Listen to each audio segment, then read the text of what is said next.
Thanks to all of you. Welcome to the extended session.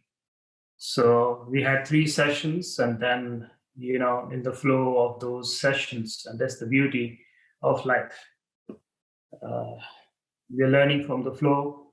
So there were questions, and those questions were important. And so we decided to extend the session. And so here we are on an extra session for all of you. We will be diving into Q&As in relation to the sessions we have had. But before we dive into that, let's dive into a very important space. Before we dive into the space of the head, let's dive into the space of the heart. So let's dive into the heart, the most important space. In fact, if you really dive into your heart, the questions, if really one day we get the opportunity to dive into our heart, our questions will not be answered. Our questions will not be answered, but the questions will dissolve. The questions will dissolve. So in the ultimate realization, what is classified as awakening, if there is something we call awakening, then in that space, questions are not solved, questions are dissolved. So before we dive into the questions, let's dive into the space which dissolves the questions. So bring our hands in the center of the chest and put it right here. Spine, make it straight, and align yourself with all, our issues, with all our problems, with all our wants, and with all our desires. There's a part in you. That's a part in you, which is beyond all this push and pull of the head. And that is a fact. You should know that. Even if you don't have access to it. Even if you don't have access to it, you have a space that has no desire, no wants. It is just pure presence. And because it is not moving, this is moving. So this you know, this you don't know. But this is like this because this is like this. Okay. From movement, you should know that something doesn't move. So let's dive into that and anchor ourselves. Spine straight, connect with the stars, connect with the mountains, connect with the rivers, connect with the sacred fire, so that our individuality can burn, so that the gold can be molded, so the rawness in us can be molded into something beautiful. So let's spine straight and let's tune in with Om Namo. Gurudev Namo, beautiful mantra, the mantra of non-existence, the mantra of non-being. Going into Shunya, hands in the center of the chest. Tune in with me. If you don't know the mantra, you just listen to the mantra and something will shift in you. Learn to listen or learn to chant. Inhale. Om.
Adgure Namaha, Jugat Guru Namaha, Sat Guru Namaha, Sri Gurudevai Namaha.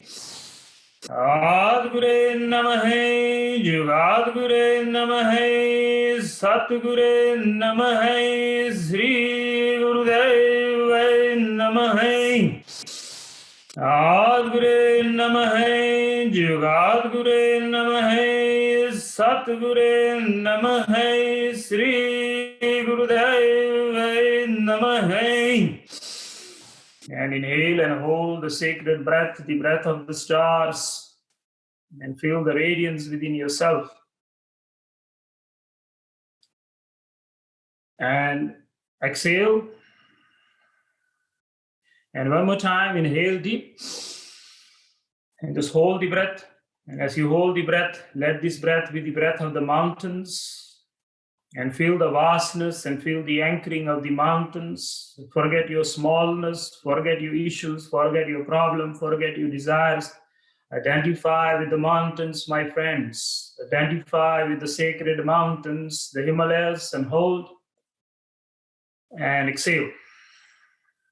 One more time, inhale.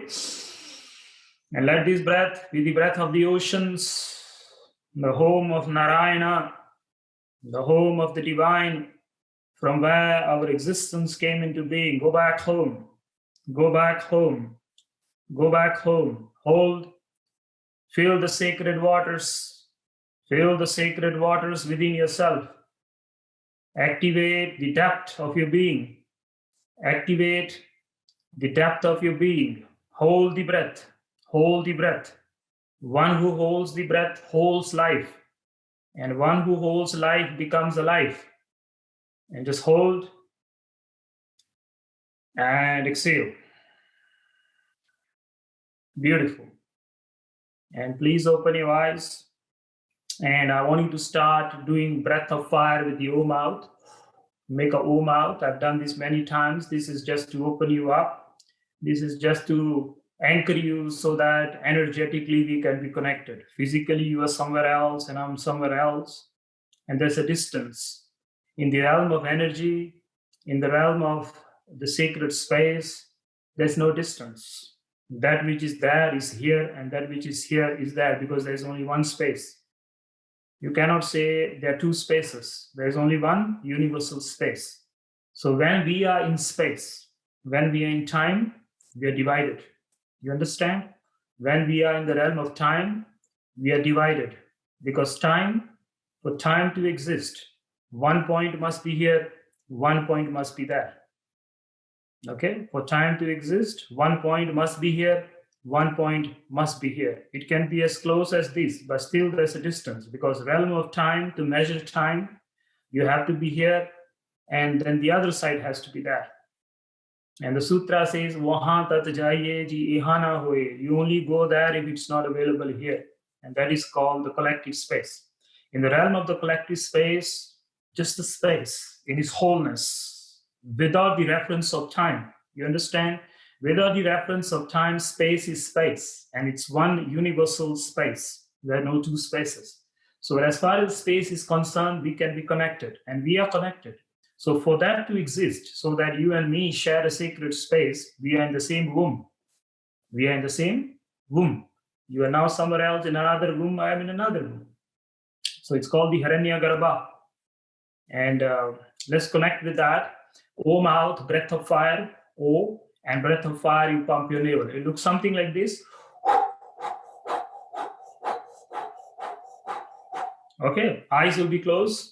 And we will do this for 1.5 minutes so that we are connected. Please start now. Keep doing that while I adjust something here.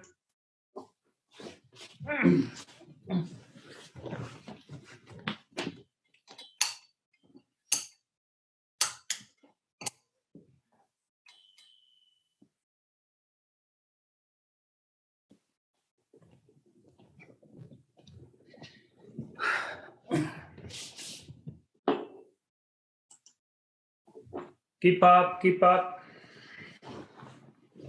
Keep up. Om out, breath of fire, pump the navel, synchronize yourself with the sacred breath, with the Pavan Guru. Beautiful. Keep up. 45 seconds to go. Try it if you're new. Connect with your breath. Don't connect with anything, but learn to connect with your own breath. Beautiful, beautiful. Keep up, keep up. Keep up. We are connected through the sacred space and through the sacred frequency we call the Shabad, we call the Naad, the communication. Keep up. And 30 seconds. And 30 seconds. And 30 seconds. Keep up. Beautiful. 15 seconds. And 15 seconds. And again, these are my seconds. It's not the universal seconds here. And keep up, keep up. Go into the space. Go into the space. It's important. Forget your story, my friends. Forget your body. Forget your mind. Just connect with the Pavan Guru, the wisdom holder. Good. 5 seconds.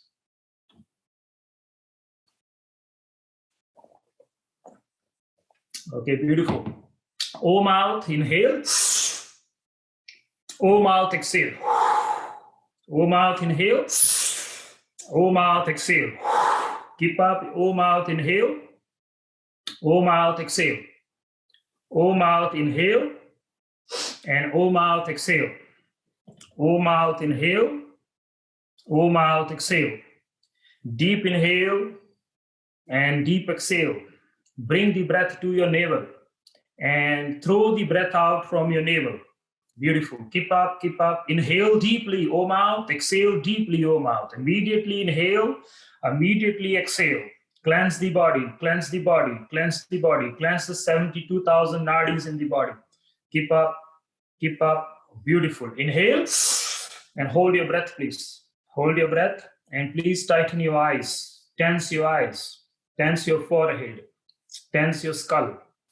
And tense your soles of your feet. And tense the whole body, please. Squeeze yourself into your spine. Awaken your being. Awaken yourself in the realm of time and space. Experience the holistic of your being. You are there, you are here, you are here, you are there. Hold the breath and hold life and experience the throbbing, the pulsation that starts as you hold the breath, my friends. O mouth, exhale. One more time. O mouth, inhale. O mouth, exhale. O mouth, inhale. O mouth, exhale. Inhale. Exhale. Inhale. Exhale. Inhale. Exhale. Inhale. Exhale. Inhale. Exhale. Inhale. Exhale. Inhale. Exhale. Beautiful. Keep up. Inhale. Exhale. Do it. Do it. Inhale. Exhale. O mouth, inhale. O mouth, exhale. Inhale and hold your breath. Hold the sacred breath and feel your sacredness. Feel the sacredness of your being. Forget your issues. Forget your problem. Just be yourself. Sit without your story. Sit without your story. Sit with your breath. Sit without your story. Sit with your breath. Sit without your story. Sit with your breath. Free yourself by identifying yourself with your breath. Beautiful. O mouth, exhale. One more round. Inhale. Exhale. Inhale. Exhale. Inhale. Exhale. Inhale. Exhale. Inhale.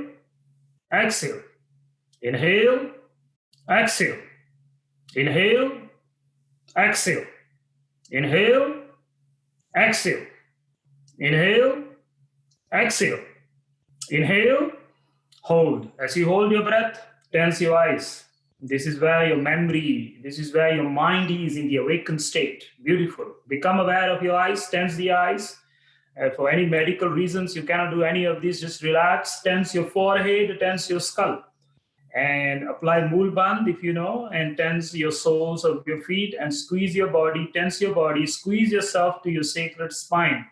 The Samiru, the center of the cosmos, the center of the being, the center of the galaxy, the center of the entire universe, the center of the Milky Way. Hold and O mouth, exhale. Just an extra round, please. Spine straight, O mouth, inhale, exhale. Inhale, exhale. Inhale, exhale. Keep up. Inhale, exhale. Inhale, exhale.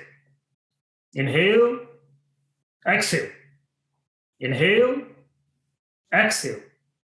Inhale, exhale. Inhale, exhale. Inhale, exhale.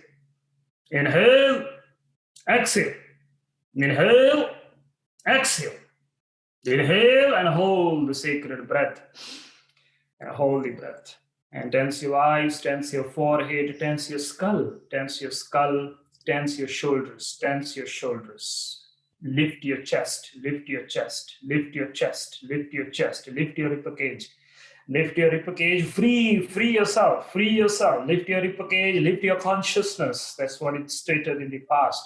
Lift your ribcage, lift your consciousness, lift your awareness. Your body is a sacred object. Know how to use it. Hold and please tense the soles of your feet.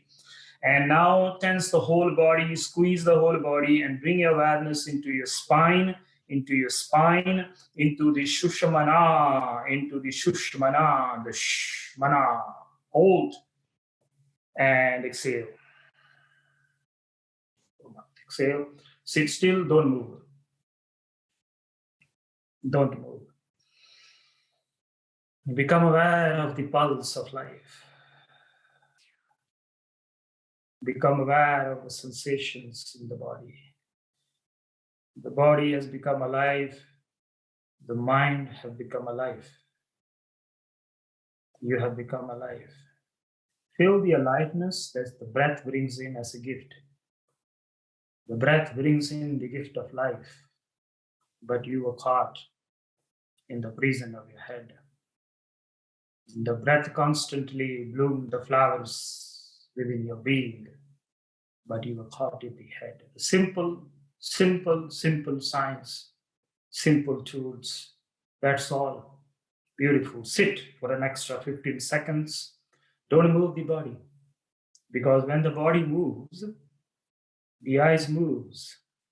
And when the eyes moves, the eye moves. You understand? When the eyes move, the eye moves. The I am that, I am this, I moves. Body moves, eyes moves. Eyes moves, I move. I move, mind move. Mind move, world moves. So it's all your being. The sun is rising and the moon is waxing and waning because of you. The flowers are blooming because of you.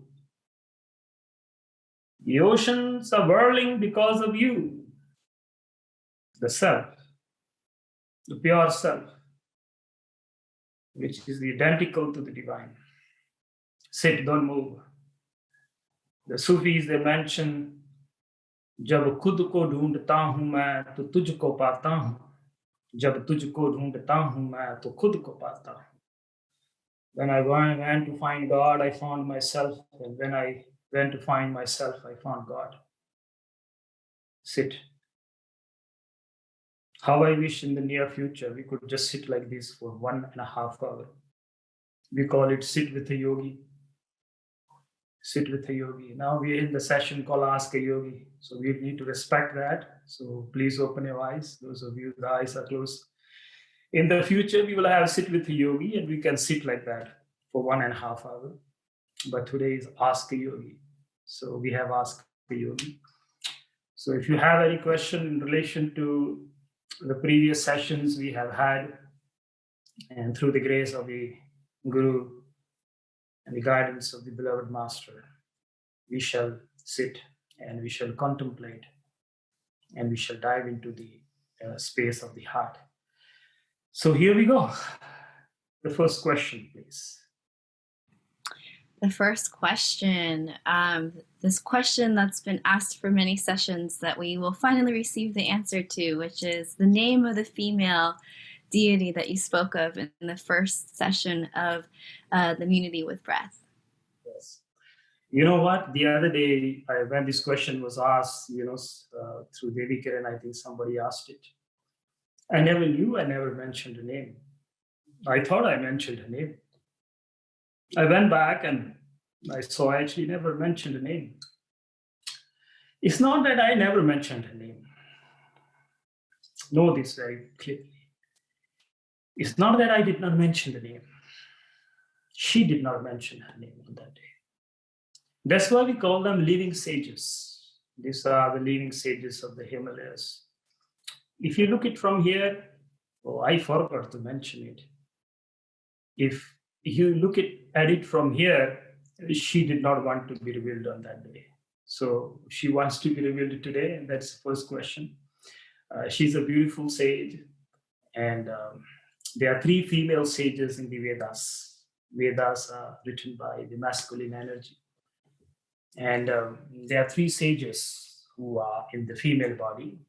Again, when you reach that state of being, male and female doesn't exist. Get this very clear. And if today I forget to mention him, tell me now. Okay, I'm just going to create a ground for you to understand. So it's not just the question. The question is much deeper than that very question that's being asked. So when you reach a certain level of realization, male and female don't exist anymore. So we have 10 bodies according to the yogic teachings. If your first body, this body, physical body, is male, the next body is female. Next body is again male. Next body is female. And then the next body is again male. When I say male, masculine energy, that's what it means. After the 5th body, male and female don't exist. There's no such thing as a masculine and feminine. It is a yin and yang in its completeness, Shiva and Shakti in union. Here, Shiva and Shakti. If this is female, then next is male. You understand? So every female, the next body is male. And it goes on until the 5th body. After the 5th body, the sense of male and female don't exist anymore. You have become a whole. Even our physical body, male is 40% female, this physical body. Male is 40% female, and female is 40% male. Okay, that's the imbalance. After the 5th body, the imbalance is no more there. It's a samadhi. And when you go into that, which is beyond the male and the female, the negative and the positive charges of creation, when they are gone, on the 10th body, when you go and you go into your radiant body, and that's when the universe impregnates you with totality. And then you give birth to wisdom. And those are known as rishis, spiritual scientists, okay, or gurus, or whatever term you want to decide for them. So this beautiful sage, she was one of the few who went into that state of being. And it is a tradition. It's a tradition that whenever her name is mentioned, eyes are closed in reverence for this great sage. So I humbly request that you close your eyes and just in reverence for this great sage of the past who is alive even now. Beautiful. And please open your eyes. Her name was Gargi. Her name was Gargi. G-A-R-G-I, Gargi. And she is known as Vedushi Gargi. Vedushi Gargi. The male term is Rishi and the female term is Vedushi. Vedushi means female spiritual scientist. And Vedushi comes from the Veda Ushi. Veda means wisdom. Ushi means the one who gave birth. So Vedushi is the one who gave birth to the wisdom. So in the earliest reference to the breath being God, Those of you who don't understand what I'm saying, you have to listen to the first session, then you will understand this. So Guru Nanak mentions that in his Japji. Even Guru Nanak, after becoming one with totality through the sacred river, through the water element, Vei Nadi it is called. And after 3 days and 3 nights, he came out and he gave the fresh wisdom. When he became divine, when he became pregnant with the divine wisdom, he gave birth. We call it Japji, which means the song of your consciousness, the song of the self, the pure self, not the one with stories. It is the song of the self, not the one which you created. Okay, you understand this. In the past I've talked about that.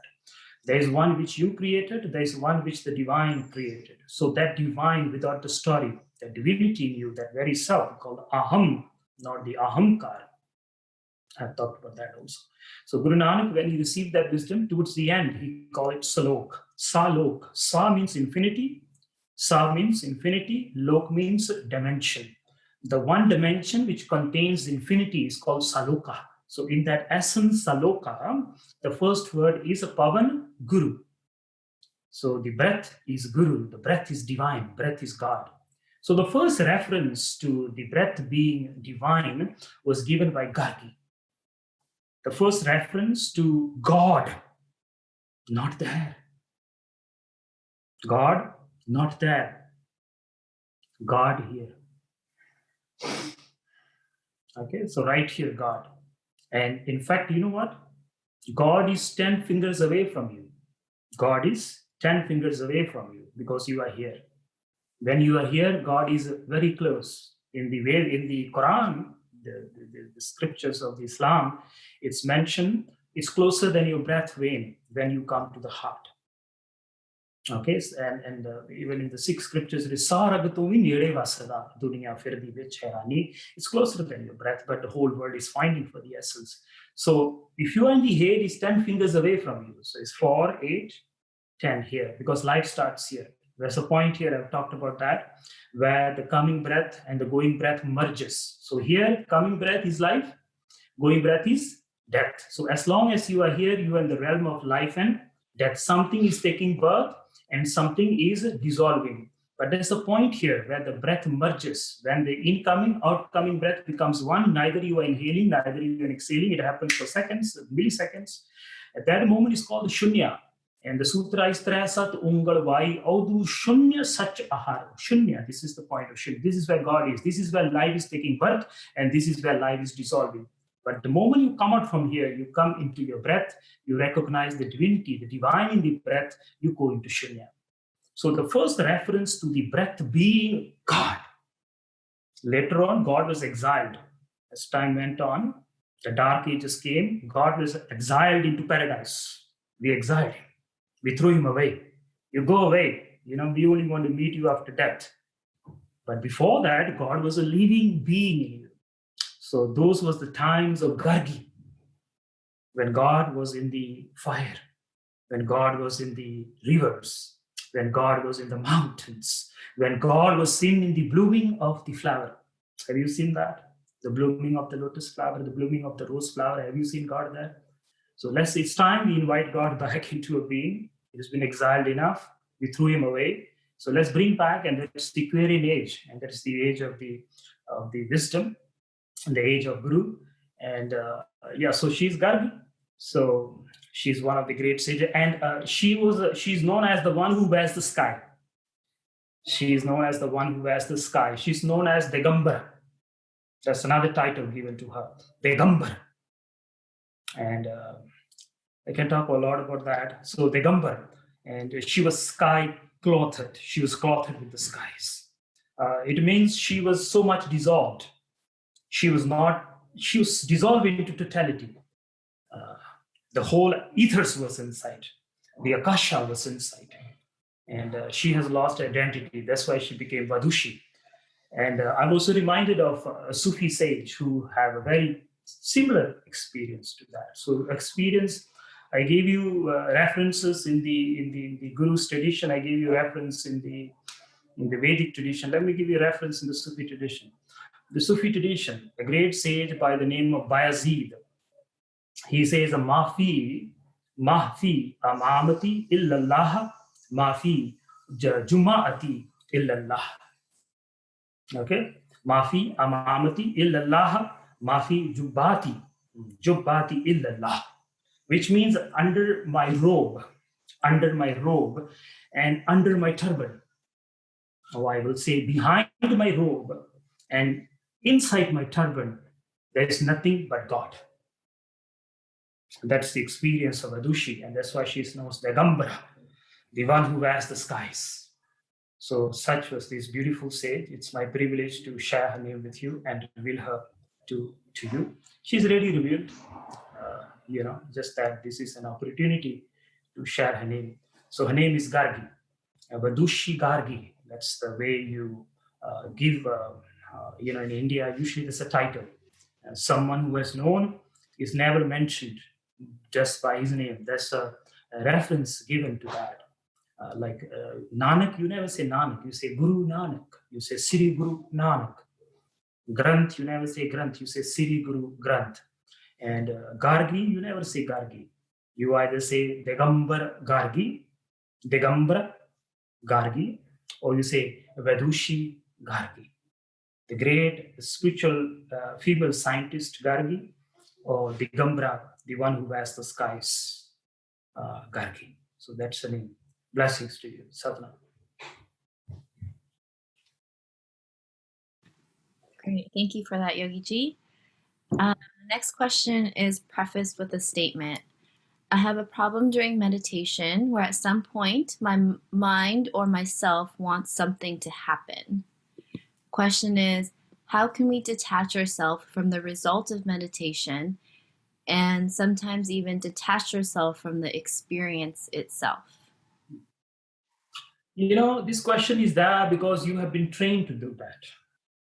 That's the sad part. When you learn too much, and that's the problem. Today we have learned so much around meditation. We have learned so much around kriyas. We have learned so much around pranayama that this is the side effect of that. Okay, I use the word side effect. This is the side effect.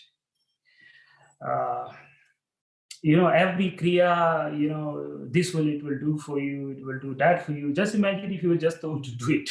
You would not even have this idea that this kriya is going to give you this much. But when you have been told that this kriya will do this to you, then you are constantly looking forward for that outcome. Okay, so you're not to be blamed. It's the way our modern society have presented this ancient wisdom. Because we, being a society, collectively, we are in the first, second, and third chakra. Okay, so we always take meditation. Also, we take all these, desireless activities. Also, because there's some hidden desire behind it. Ultimately, there are two desires. In the world of religions, there are two desires. One is to go to paradise, and one is the fear of hell. You don't want to go to hell. Okay, these are the two ultimate. One is a desire, one is a fear has been pumped in you. And in the modern age, they also pump the same thing in you indirectly. And I remember a story came to my mind to understand this better. The story of Rabia. So Rabia, she mentioned, wherever she used to go, she used to have two bowls. And one bowl, she used to have fire, and one bowl she will have water. And wherever she will go, she will have these two. And she will give her meditations and whatever, and discourses and all that. And somebody asked her, Rabia, why do you have these two bowls with the fire and water? And she said, with the fire, I want to burn the paradise of God. With this fire, I want to burn the paradise of God. And with this water, I want to put off the fires of hell. Because there are only two reasons. You are meditating. Ultimately, the desire of paradise or the fear of hell. So we have been told that everything you do, there's a reward. Okay? But doing the meditation itself is the reward. Just imagine with this busy life, with all the stuff going in your head at the blink of the eye, you have 1,000 thoughts and so much confusions and everything, despite everything moving inside you and everything moving outside you, despite the lockdown and all this stuff going on everywhere. People are confused. Despite that, you get 10 minutes to sit and meditate. That itself is the ultimate gift. Meditation, to sit with yourself, to have some time for yourself, is the very promise of the meditation. It is really happening to you. So how we can come out of this desire? It is called unlearning. It is called unlearning. I'm reminded of another story. A Sufi master, he used to give the teachings, and a newcomer, he will charge $50, and the one who have been learning, for many years, he used to charge $100. So they asked, why do you charge? We already come well equipped. We come with all the basic information, the basic knowledge. You don't have to work much on us. You should charge us less because we already have got a past. We have been walking on this path for a long time. Newcomers should be charged more. And he says, newcomers are new. You have so many imprints in you. You have learned so much. First, I have to make all the learning in you into unlearn. I have to put more effort into those who have come with learned. Those who come learned. So we have learned too much. We have read too much. So first, stop reading too much. Go into the experience of it. Go into the experience of it. That's number one. Number two, sit with those who are walking the path. Sit with those who are walking the path of Dharma. And I've mentioned this many times, and I'll repeat this again. Rumi, in one of his poetry, he says, be in the circle of those who are intoxicated with the divine wine. And at the end of the day, even if you don't get the wine, at least you get to smell the wine. So sit with those who are walking the path of Dharma desirelessly. Talk about them who are walking the path of Dharma desirelessly. Because when you talk about those people who are walking the path of Dharma, when you sit with them who are walking the path of Dharma, when you read the stories of those who are walking the path of Dharma without any desire in return, then automatically your contemplation will start vibrating, synchronizing itself into the same frequency of these people. This is called sadhu sangha. This is called a sadhu sangha, to be in the company of those sadhus, those who are walking without any desire. So one, stop reading too much, number one. Practice more. Number two, walk with those who are walking the path of Dharma. Okay, it go with time because you have collected it with time. It's not that I'll give you another kriya and you do the kriya. The desire now is to do something so that this desire will go away. It is just mind coming in from the back door. Okay, so practice more. Don't read too much. If you want to read authentic. Read authentic information, authentic wisdom. Everybody on the net now, you see multiple things. They know nuts about it, and yet they talk about it. So don't listen to everybody that is there on the net. Use your consciousness, use your heart to feel, and then only listen to some specific people, some specific beings whom you feel is walking the path of Dharma. So by contemplating with them, meditating with them, listening to their words, you will start to vibrate in the same frequency. And the third one is called Guru Prasad. Guru Prasad. That one you have no power. This information comes with the grace of the universe. It comes with the grace of the Guru. And you can request the Guru, you can request the universe to bless you so that this state of mind comes into your being. It's an ultimate flowering. It's an ultimate flowering of meditative mind. When there's no desire, it's Guru Prasad. It's Guru Prasad. Those the universe wills receive this gift. And there are some things which you can do from your side, but there are some things which you cannot do from your side. It comes from the other side. You can have tears of joy, and you can have tears of longing. And then if the universe wills, if the Guru wills, then this prasad will fall into your lap. This is the path of surrender. Bhakti. One is Jnana, one is Bhakti. This question comes from Jnana Yoga. This question comes from Tantra Yoga. This question comes from Kundalini Yoga. All the yogas of effort. And this is a beautiful question because it means now you have elevated yourself without knowing it. Now it is time to bring in Bhakti Yoga. Tantra Yoga. When I say Tantra, it's not the Tantra in the West, not that Tantra. Tantra means engaging the body, okay? If I start opening that, we will just go off the chapter, but let's come back. Jnana Yoga, Tantra Yoga, Kundalini Yoga. These are incomplete without Bhakti Yoga. The yoga of devotion, the yoga of joy, the yoga of being with a flower and feeling the flower. Not the yoga of sitting with the flower and thinking about the flower. You're sitting with the mountains and not thinking about the mountains. Sitting with the rivers and not thinking about the rivers, if this makes sense. And this is the ultimate flowering. Now it is time for you to dive into Bhakti Yoga, which is the yoga of surrender. You try. If you can't, at least you tried. Love the universe for the sake of love. That's what Rabia says. Love the divine for the sake of love, not something in return. Don't do a business. It's not a business thing. You do this for 40 days and God is going to open some doors of paradise for you. You do this for 120 days and something will come to you. It's a good start. But the aim of all this yoga is to lift you to a space of surrender. Place of surrender. And then the complete teaching happens. Because when you surrender, what happens? The smallness in you dissolves.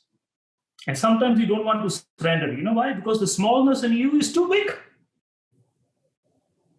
Surrender means smallness in you dissolves, and because it breaks, the smallness of the seed, the seed is very small, and it breaks, and a huge tree is born. Look at the whole cosmos is teaching you ultimate yoga, bhakti, devotion, reverence. So break your smallness and surrender to the divine, so the bigness of the divine, can be experienced through the breath.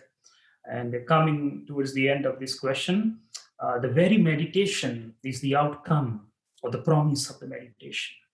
You are able to sit by yourself despite all that is moving around in the world. You have 3 minutes for yourself, and that is the promise of the meditation, that I will give you a space, an intimate space with yourself. The promise was really fulfilled.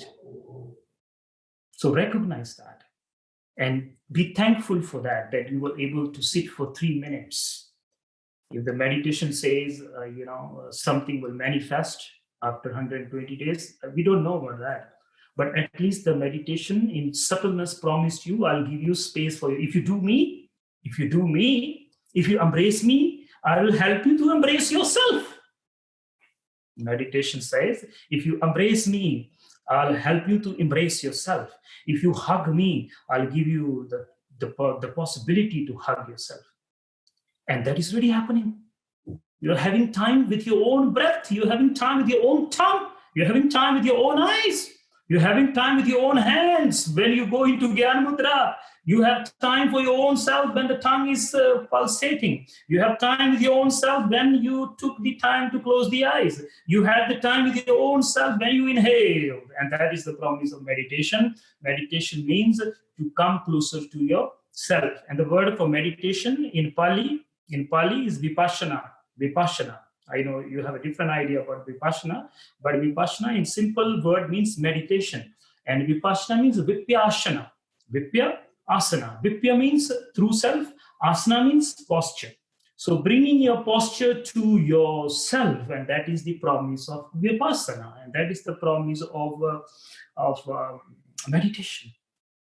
And that's the promise of dhyana. Dhyana means awareness. And the moment you inhale, you're already in awareness. That's why you inhaled. The moment you held your breath, you ready in awareness. That's why you held your breath. The meditation really promised its promise. It really fulfilled its promise. But because you were looking at it from this perspective. Okay, I hope this makes sense. And may the universe, may the divine, may the Guru bless you with this Guru Prasad of being with the meditation and not thinking about meditation. Very important. Being with the meditation and thinking about the meditation are two different things. So may the universe, may Guru Ramdas bless you with being with the meditation. May you learn to hug the meditation so that you can hug yourself. Sadhana. Next question. Thank you, Yogi Ji, again, by the way. Why generally spiritual practitioners are found with different dress and getup, even all different religious streams? Is it necessary, or does it make a difference in your awareness and consciousness towards samadhi? You want to repeat that question again? Sure. I think the essence of it is all the different clothing people wear from different... So that in this flower, we call the world, there can be multiple flowers. Just imagine if we only have white flowers. Life will be very boring. If you have some flower orange color, some flower blue color, some flower purple color, some flower green color, how beautiful it is. That is just to beautify the garden of love. That's all. Just beautify. Wear what you like and don't wear what you like. Just wear what you like and don't wear what you like. Many years ago, when I was with this organization, long time ago, they wanted me to wear white all the time. All the time. I had special meeting, I had invitation, they invited me, they sat on the opposite side, and they say, you shall wear white. And I say, I love white. I love white color. But I will wear white when I feel wearing white. I will wear white when I feel like wearing white. I would wear orange color. That is the color I like. And so I shall wear it. Wear what you like. Don't wear that which you don't like. That's all. And why there are multiple colors? Because every tradition, okay, that's one perspective. The other perspective is every tradition vibrates on a certain chakra. Every path synchronizes with a different chakra. And every chakra has its own color. Every tradition vibrates with one of the heavenly bodies in the skies. And every heavenly body has its own color. Okay? So according to that, they take that as an anchoring. For example, the tradition that I belong to, our tradition starts with the sun god, the Surya. The Suryavanshis, we are called. And our color is the color of the sun. So we take one heavenly body, okay, and then through that we enter the heavens, which is the opening of your awareness. And then the Chandravanshis, those who take the moon as the guiding light. And then through that, so you try to vibrate in the same frequencies. Even Guru Ramdas is a Suryavanshi. Guru Nanak is a Suryavanshi. So like that, there are different stars in the galaxies. And because we are all star beings, and we came from the stars. And so every tradition vibrates to a certain heavenly body. Every tradition vibrates to a certain chakras in the body. And through that chakra, they enter the ultimate reality. For example, the Sufi tradition, they wear green color. The color, it's the heart. So through the heart, they penetrate the heart and then they assess all the chakras. Okay, so like that, it depends on that path which is vibrating accordingly. Certain rules and certain suggestions are given. Suggestions. I don't want to use the word rules. Suggestions are given. And in the beginning, it is good to abide by those rules.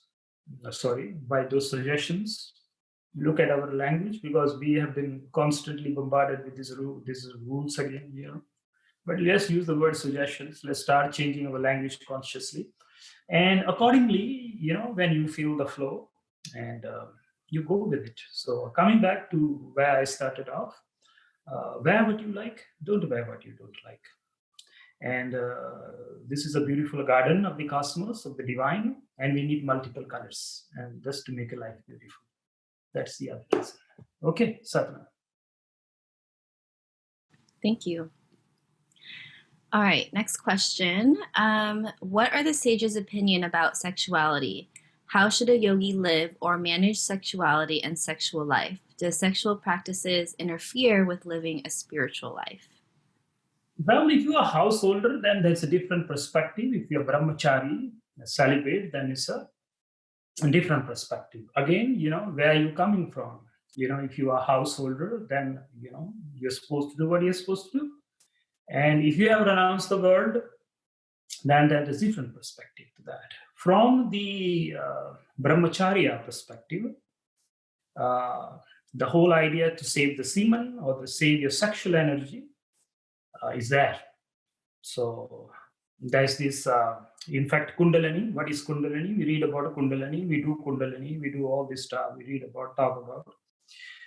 But what is the definition of Kundalini? Definition of Kundalini is your sexual energy plus your clarified mind, which we call the chitta, and plus your breath. These three together equals to Kundalini.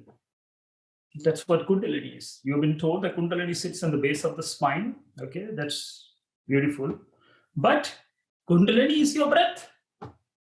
It's a prana Kundalini, it's a chitta Kundalini, it's kala Kundalini. Okay, she don't sit somewhere. It's a different topic. We won't go into that.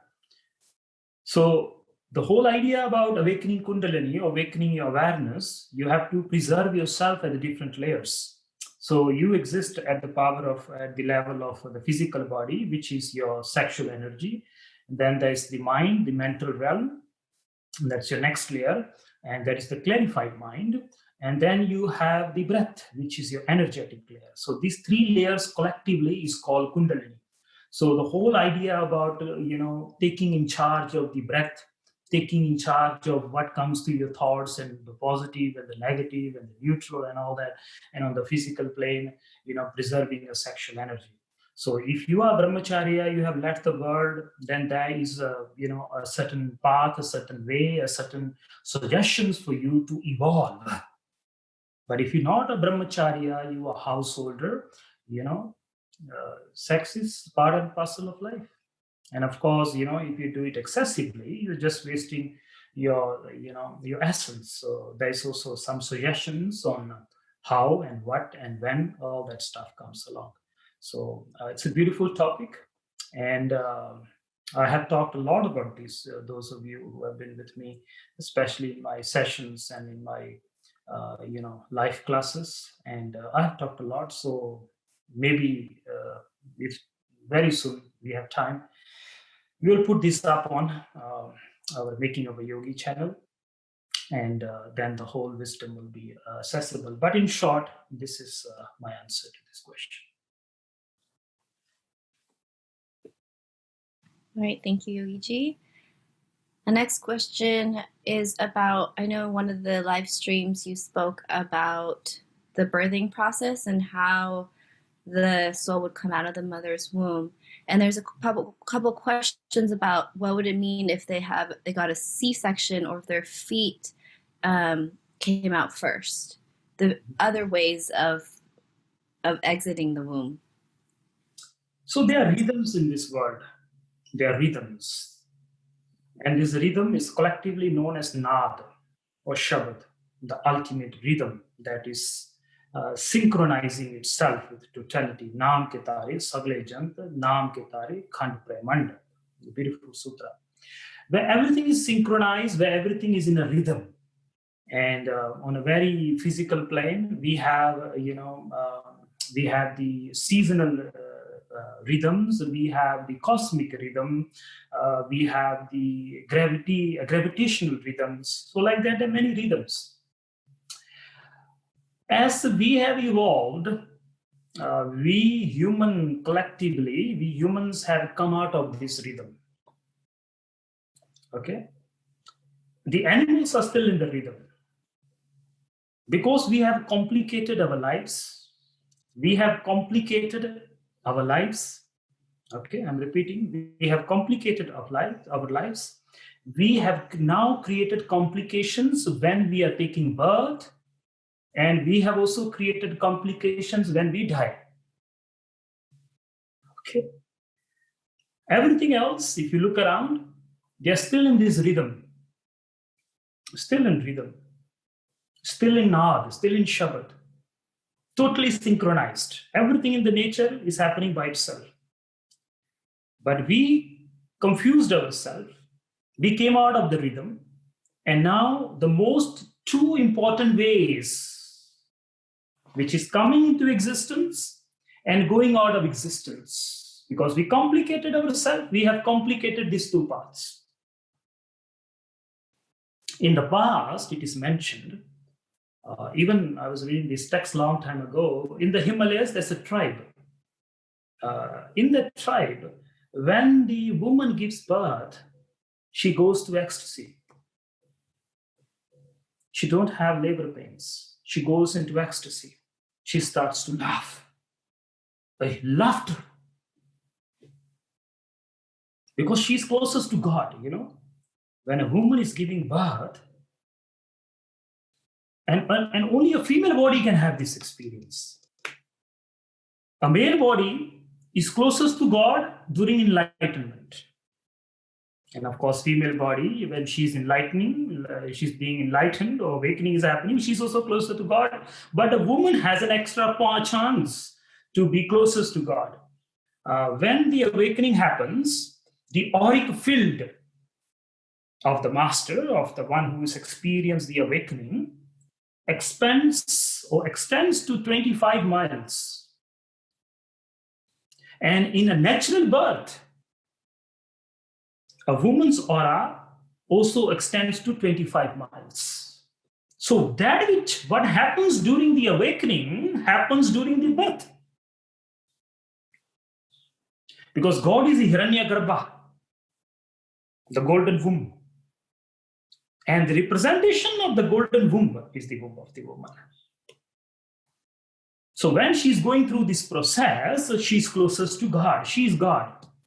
But because we have complicated our lives, we now have to find other avenues through which life can be taken birth, through which life can come into existence.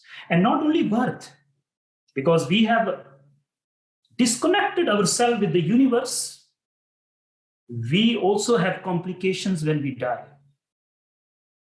If we were to go back in all the ancient cultures, the awakened cultures, when we were walking on earth, not walking in the head. Now we are walking in the head. We are talking in the head. We are eating in the head. We are loving in the head. We are fighting in the head. Whatever is in the head. Once upon a time, our feet used to walk. Once upon a time, our stomach used to eat. Once upon a time, our hearts used to hug. And now the mind hugs. So we have complicated the two paths. In the past, when somebody leaves the world, 6 months before, they will tell on this specific day, I'm going to leave the world. The birth process is 9 months. The death process is 6 months. The birth process is 9 months. The death process is 6 months. Death starts 6 months before. Now we don't know we are taking birth, and we don't know we are dying. Then everybody knew we are taking birth, and everybody knew we will die. So as we disconnect with the world, we have now created other avenues. So the solution to this is, and you know what? During natural birth, the pain that comes through, which both the child and the mother goes through, is a release, which doesn't happen. And the outcome of this is mother phobia, father phobia. The distance, if you look at our great grandparents and the life that time, there was this connectivity. And now mothers are neither mothers, children are neither children. The gap is called the new age gap, or there's a term that we use nowadays. So all this is because we have disconnected ourselves with the nature. And the solution to this is, let's go back to the nature. And how to go back to the nature? Learn to walk with nature. Learn to sit with nature. Learn to bow to the sun. Learn to bow to the moon. Very simple things. Go and sit in the forest every once in a while. Walk through the forest. Connect with the trees. It will automatically synchronize you back. And keeping in this line, there's a meditation that there's a module or there's a workshop I'm planning.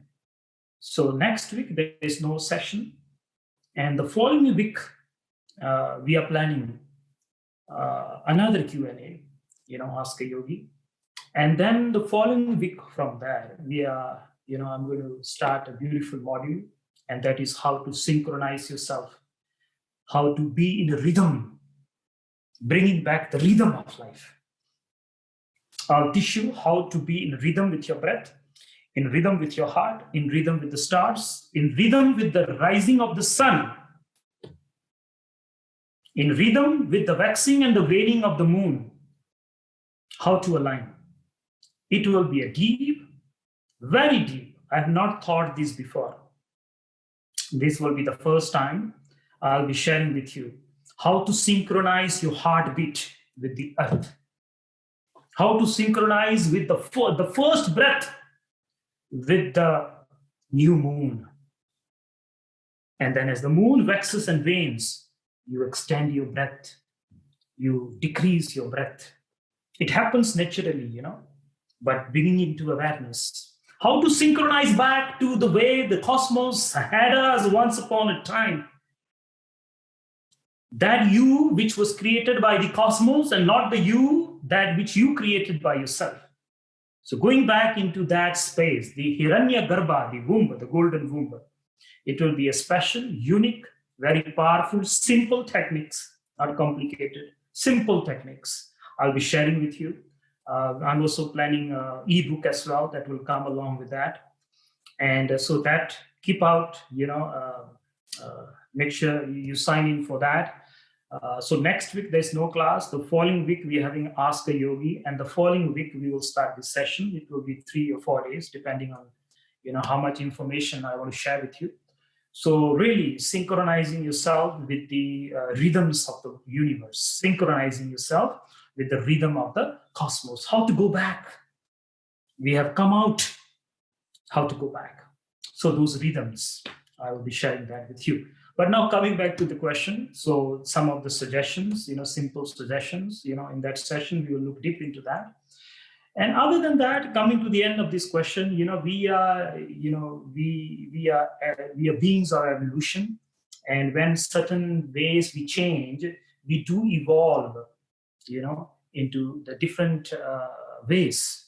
So we have evolved into, from the heart to the head. And this session, I will share with you how to go back into your heart. And so I think that's enough for this question. Okay, next.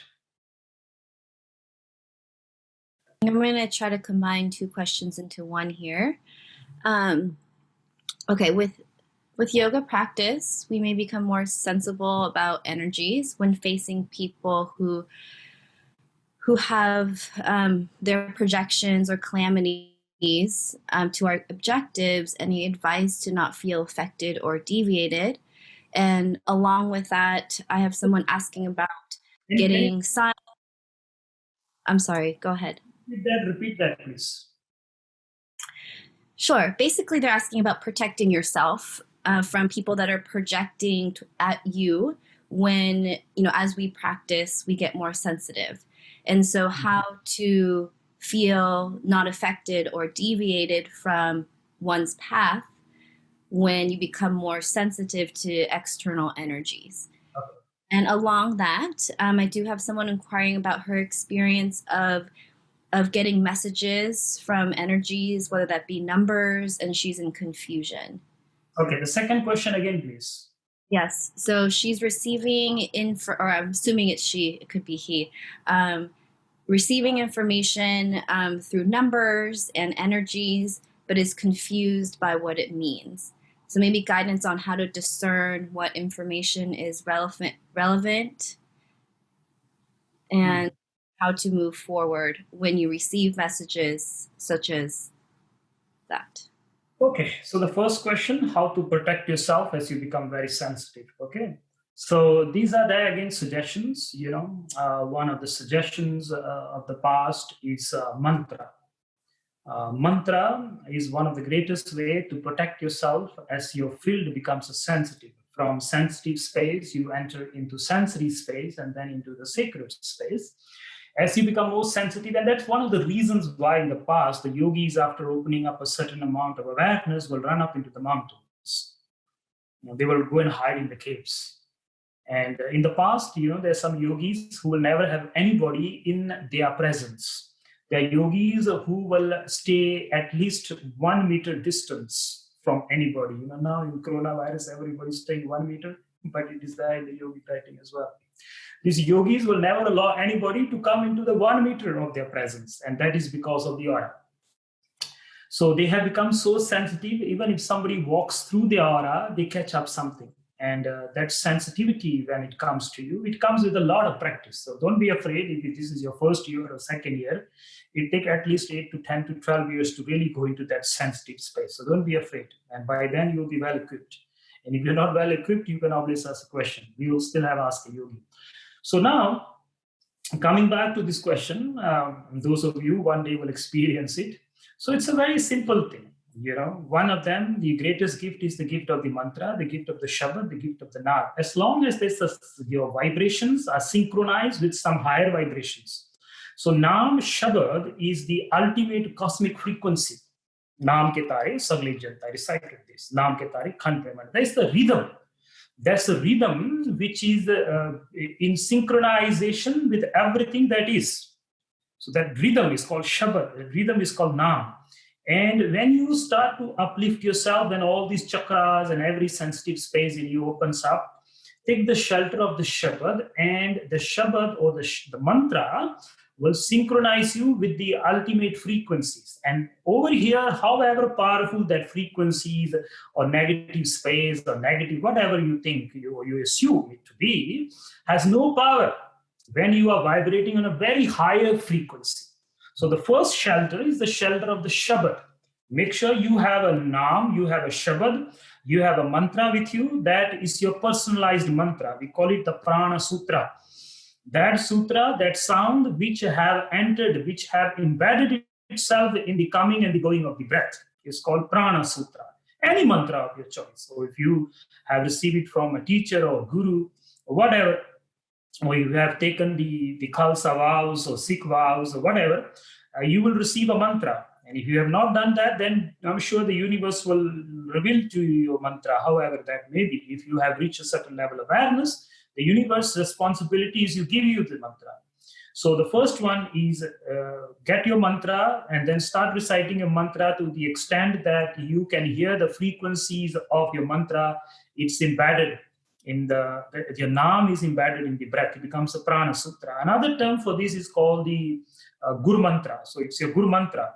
The mantra which brings you from darkness to light. Every time you fall into darkness, it brings you into light. It's called Guru Mantra.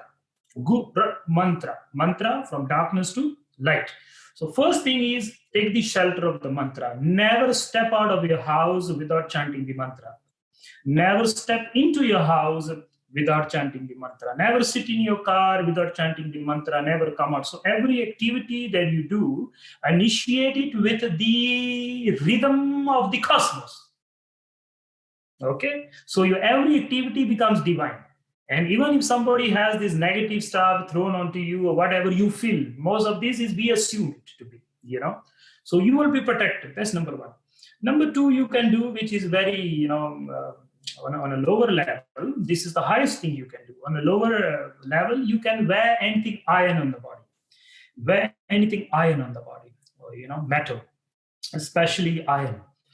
Because iron, the qualities of the iron is a shield from all the elements, from all the metals. Iron is the shield. It protects you. And in the yogic teachings, in this Guru's path, we have this called the kadas. So this is what we wear.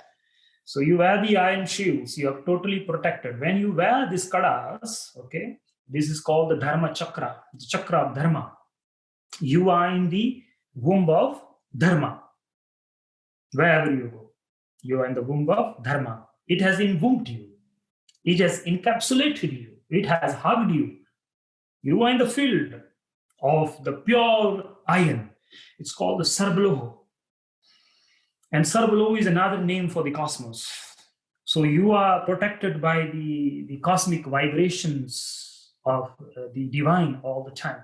So wearing iron on the body, if you can wear a chain if you want, but this is the other one. It's called the kadas, or the Dharma Chakra, it is called in the ancient, Tantric and Vedic and Buddhist tradition, the Sikh tradition. This is called a kada. All great sages of the past, from the 9 Annas to the 84 Siddhas and Shiva and Brahma, whoever, everybody wore this to protect themselves. This is the Sarbalo, the all pure iron protection, it is called. So that's the second thing you can do. The third thing you can do is wear a mala that you use every day for meditation, not for fashion. Most of the time we wear malas for fashion to show up. We are doing this spiritual practice. It's also beautiful, but the mala that has been activated. Mala have been activated. What does that mean? That means you are chanting on it. So it's not just a showpiece. It's a mala that you work on every day. You sit, you meditate, you vibrate your mantra onto it. And because you are vibrating, you are infusing it with the cosmic energy, and then you wear it around your neck. And that's another way to protect yourself. And the other way to protect yourself as you go deeper and deeper is to cover your head in public. So when your sahasrara, when the energy is raised to such an extent that it reaches the head, it is important that you protect your 10th gate. And some of the ways you can protect your 10th gate, you can wear anything, any hat or cap or whatever, or a scarf, okay? Or the other one is you can wear a turban, that's up to you. And so these are some of the ways I have actually talked most of these questions I've taken before. And I have talked very detail in this. So how, also in public, this is very important.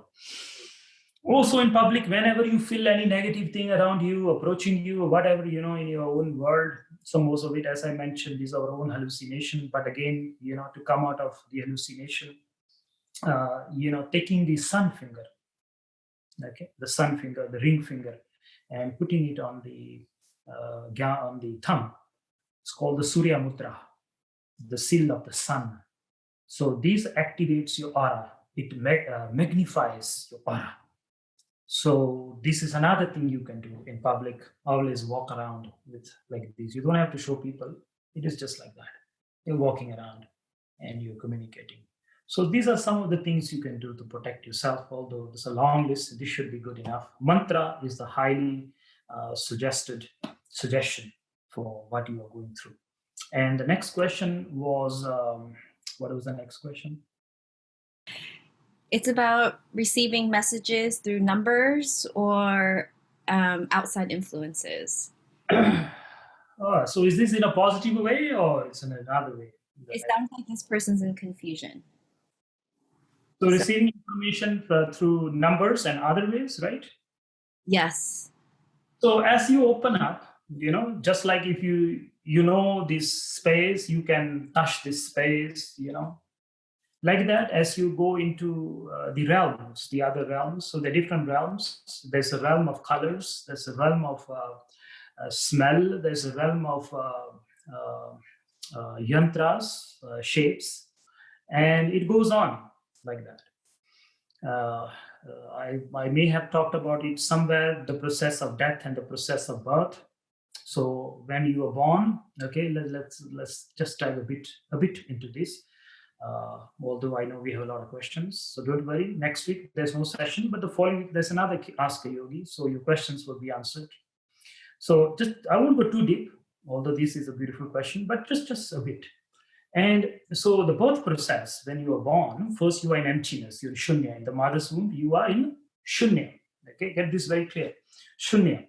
And then the moment you come out of the birth, of the womb, the first thing you experience is the realm of sound. Realm of sound. And then after that, you enter the realm of light. Okay? So when a child is born, it doesn't see color, it only see black and white. It only sustains or knows through frequencies. It just came from the shunya, emptiness. So after shunya is shabad, the frequencies, the nad, the rhythms. This is when the child is in rhythm, A newborn child cannot move its body in segments. It moves the whole body. Okay? Because there's no segmentation. The whole body is vibrating in the ultimate rhythm. It is one with the cosmos. That's why in the yogic teachings, we say child is God. The child is God. And so from these, the realm of frequencies of sound, it enters the realm of light. And now the senses are developed, it's able to see light. So only sees auras of individuals around it. So it recognizes the mother's aura. And sometimes, someone with something in mind and not so positive picks up the child starts crying. So it senses the aura. So it's all about the auric field. So it opens itself to the lights, to the colors, the realm of colors. Then it enters the realm of shapes. And this is when, when the first toys of children, when you give these toys, it's all about shapes, fixing the shapes. So this is how slowly we are coming out of shunya, coming out of shabad into color, and then into smell and all that, and then coming into the realm of shapes and sizes. And then we enter the realm of forms. Forms is when you have fully developed your mind. Now you start associating. First a child is given a circle. Okay, then that circle is associated with the sun. So now the circle have got some,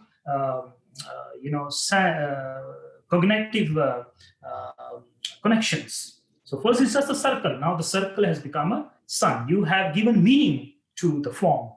So now the mind has fully developed. When a child can move individual fingers, a newborn child never moves fingers. Much later. So when the individual child can individually move each finger, know that now that person is in the realm of form, in the realm of time and space. It's stuck in karma. It is totally out of that bliss that he or she was born with. So karma means, kar means, in Sanskrit, kar means hand. Kar means hand. Ma means I. So karma means I am now my hands. So fully developed mind means you can move your hands individually. That's where the Sata Nama, it's a very powerful mantra. And those of you. So now you come into existence like this. Death also happens the same way. You go back into the same process. I'm not repeating it. Now meditation is also going through the same process. So first you are in the realm of forms. You sit, thoughts. Every thought has an association. Everything you see has an association. Every color you see, you associate. Every form you see, you associate. Every number you see, you associate. You're still in the realm of forms. Now, what to do? Stop associating. Be with it. A realm has opened up. Another space. You are now going into deep, it's called awakening.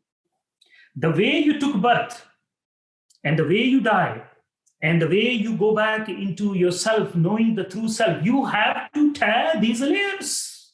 You have to go through these dimensions. That's why you see colors. That's why you see forms. The mistake is we start associating all that you see with the realm of the mind. And then we get stuck in those dimensions. Very important. Very important. If you are in the meditative life, this is very important. It is his own beauty. I do agree with that. It is his own beauty. Yes, you can help someone and all that, but know that this is not the ultimate state of awakening. This is just a temporary point. This is called Bardo. There's a birth Bardo, there's a death Bardo, and there's a meditative Bardo. There's a dhyana Bardo. Those of you know Bardo. Bardo means the two doors. One door this side, one door this side. In between, there's an experience that are not ordinarily experienced by the five senses. When the awareness awakens, the five senses, the eyes see things that ordinarily you have not seen. The ears hear things that ordinarily you don't hear. The inner eyes see things that ordinarily you don't see. But the problem is when you start associating or when you start having these visions, you relate it with this. So don't give it any meaning if you want to go into deep layers of your being. Of course, as I mentioned, this has its beauty. You can help somebody, you can guide somebody, but don't start bringing the hidden realm into the known realm. Don't associate with the unknown realm with the known realm. There will be confusion. You will be stuck. There will be no evolution. And this is only for those who are serious meditators, those who are serious about experiencing the garden of love. Why are you bringing the prison when you are being given the flowers, when you're being given the doors of paradise within your own self? Why bringing the prison? So stop associating with it. Don't find meaning to it. There is a path where you need to find meaning. That's a different approach. And if you had asked me this question some other time, I would have answered it differently. But this time, as it comes to me, as I'm supposed to share with you, stop this association with it. Let it come. Let the realm of colors come to you. Let the realm of numbers come to you. Let the realm of shapes come to you. Witness them. Don't think about them. Then you are plucking the flower of paradise and you're trying to plant it in the world. And the flowers of paradise, they cannot bloom in the world. You have to go into paradise to experience that. So this is the opening of Bardo, it is called, from the Tibetan tradition. This is the meditation Bardos. Very important. Don't bring in the mind. Witness it. Witness it. It's called awareness. It's called dhyana. Don't think, feel, be.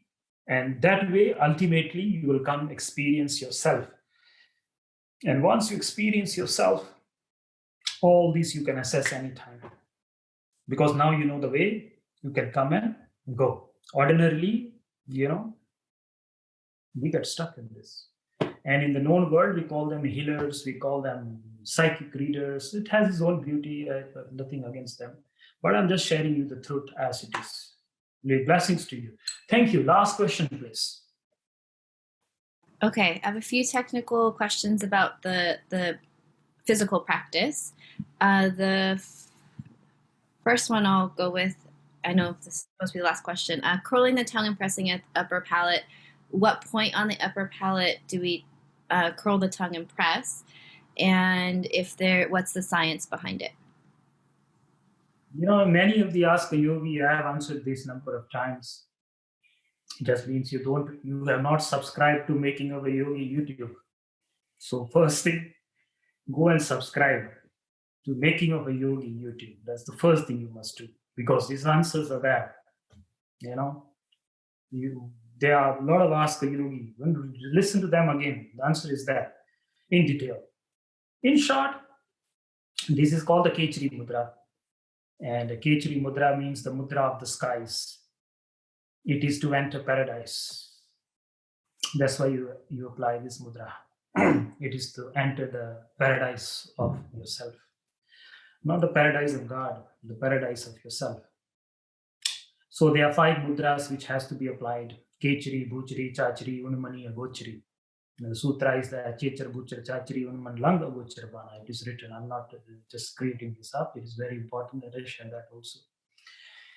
The Shastra Praman is there. It's written. Many times I share with you, I don't speak my words. I speak the words of the Himalayan sages. I don't speak my language. I speak the language of the Himalayan sages. So whatever I say, whatever I share, it has an imprint in the past. It has a written evidence in the past. So there are 5 mudras which has to be applied. The first mudra is, so this don't confuse with this mudra. This is a different mudra, the mudra of the consciousness. It is called the mudra of the chitta. So there's a chitta akasha, how to navigate through the chitta akasha, navigate through the bardo, navigate, that's the word, navigate when you are in the space of bardo. They become very important as these sacred spaces and these heavens. They say there are 7 heavens, the 7 paradise is not that. It is your consciousness as it goes back into shunya. And they say you fall from the hell. You didn't fall from the hell. You evolved. You came out of hell, like heaven. Sorry, you didn't fall from the heavens. You didn't fall from the heavens. You came out of shunya. The same way I've been talking to you. There's the different layers. So that corresponds to the 7 chakras again. And these are the 7 heavens that is within your body. So in the space of Bardo, cutting it short for you, you need the 5 seals without which your chitta, your consciousness cannot, direct navigate itself. So the Kechari is the first one. Kechari is when you newly start to walk. In the olden days, when a child learns to walk, you must hold this walker, I think we call it, and the child learns to walk. So in the realm of chitta, in the realm of non-being, in the realm of feeling, in the garden of love, when you enter, you need someone to hold your hands. So this is how you enter the garden of love. It's called the Kechari Mudra, where you roll the tongue and you press the upper palate. So Kechari, without the perfection of Kechari, according to the Tantric Sutras, you cannot awaken your Kundalini. Kundalini is the holistic you. So the tongue is the doorway of the doorway of the mind. The doorway of the mind. Tongue is the red carpet on which the royal mind walks out and starts to conquer, destroy. Of course, sometimes they do good things also. So what we do is we roll the red carpet. We rolled it back. The moment you roll your tongue, you roll your mind. This is when you enter the sensitive space, because in the sensitive space, your every movement of the hand affects your consciousness. Your every blink of the eye affects your awareness. So that's why asanas were born. Now asanas have become, it's more like a gymnastics. You have confused those also. But in that space, there was a need for stillness, and the asanas were born. There was a need for putting the hands into specific mudras for long, and then the mudras were born, and the hand gestures were born. And in that space, there was a need to not move the eyes, and drishti was born. And in that space, there is a need to not allow the mind to move, so you can experience the movement of the cosmos. Because when you are still, when you're running, and the cars are running with you, you can't see the car. You have to stop to experience the car, the traffic. So that whole movement, it's called Go Binda. What's this called? Go Binda. Go means moving. The English word go comes from Sanskrit go, which means the moving universe. Binda means bindu. Bindu means point, stationary, anchoring point. Go Binda means the stationary point, the central point, the non-moving point due to which everything is moving. So that point to be assessed, nothing in you should be go, go, go. Now you can go. Meditation also, you have timer there. And you sit, if you're chanting the mantra, mind says go, and you open your eyes like that, and you see you still have 3 minutes more. You sit again and again, it's just 2 minutes more. And you go, you're still in go. You are not in bindu yet.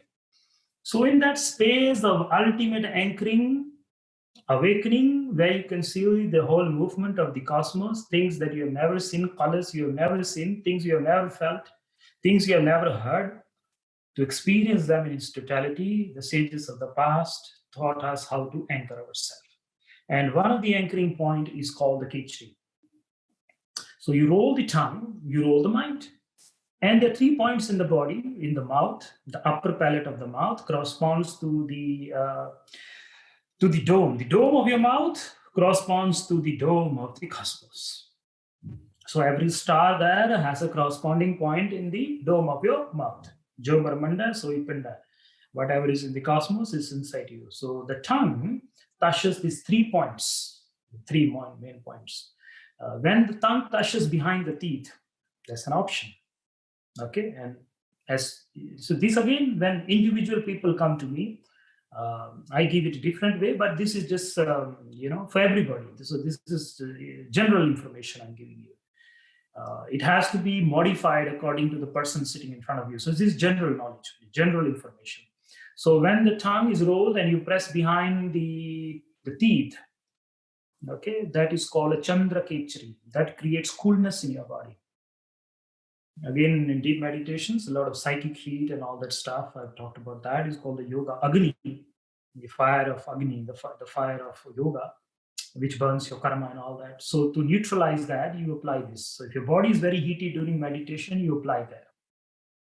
It's called the Chandra Khichdi. And then you go behind and right at the dome. So one is behind the teeth, one is at the dome here.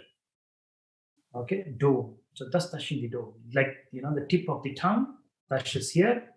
Okay, the different versions. Okay, I'm giving in general, as I mentioned. There are many ways to do that, so I'm not going to that.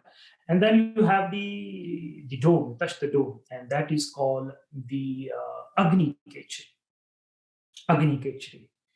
That is a fire Khichdi. And sometimes our body becomes very cold in meditation, and that according to your body type. Okay, so then you apply that. Then you have the third one, which is all the way back, which is difficult to do ordinarily. And that is called the Surya Khichdi, which is the sun Khichdi. The perfection of that creates nectar in the body. The perfection of that creates the nectar in the pineal gland. And it's called the Rasayana. And there are research done in the Maharishi Mahesh Yogi University. I'm going in a bit more detail now. Where the people who have mastered this technique, there was a kind of acid that drops from the back. And it's an ultimate taste. And yogi, when the nectar drops, the yogi goes into bliss. And it helps him to transcend time and space. So that's in short. There's much more to what I've just shared in general. And so this is the 3 types of Khichdi. So the best one that I will suggest to you is either the Chandra, which is the moon behind the teeth, or put it right on the top of the mouth, the dome of the mouth, and that is the other Khichdi you can do. So this is to anchor your mind. So when the tongue moves, mind moves, whenever your mind is thinking, there's a subtle vibrations in the tongue. Even when you're not moving it, it is moving. The subtle vibrations, because when the mind moves, everything in the body is moving. You may not know that. The eyes moves, we know that, When you are dreaming, the eyes are moving. So the eyes moving, the tongue is also moving, subtle vibrations. And that is the reason why we put Khichdi, to silence the mind and anchor ourselves. So these are deeper teachings, which will be helpful for some, for others it may be new, but whatever it is, whatever is supposed to be given to you has been given to you. And other than that, it was my privilege today. We still, I know we have a lot of questions, so we are opening again, my friends. So next week, let's take a day off, enjoy yourself, and I can have my own Sunday.